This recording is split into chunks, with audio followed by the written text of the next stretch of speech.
காலை டிஃபனுக்கு ராகி சேமியா தாளித்து உப்புமா மாதிரி செய்ய போகிறேன். இந்த உப்புமா செய்கிறதுக்கு அரை பாக்கெட் ராகி சேமியா எடுத்துருக்கிறேன். ராகி சேமியாவில் இரும்பு சத்து அதிகமாக இருக்குது. வாரத்துக்கு 2 வாட்டி எடுத்துக்கிட்டால் உடம்புக்கு நல்லது.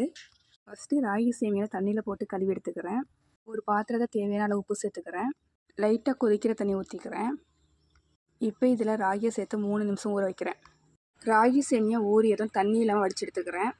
இப்போ இதை இட்லி தட்டில் வச்சு வேக வைக்கிறேன். இப்போ எண்ணெய் சட்டியில் தாளிக்க தேவையான அளவு எண்ணெய் சேர்த்துக்கிறேன். எண்ணெய் காஞ்சதும் கடுகு, உளுந்தம்பருப்பு, கடலைப்பருப்பு சேர்த்து பொன்னிறமாக வறுத்துக்கிறேன்.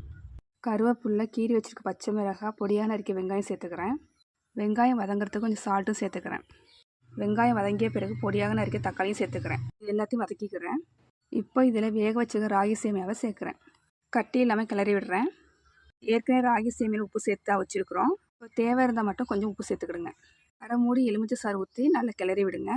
இப்போ டேஸ்டியான ராகி சேமியா உப்புமா ரெடி.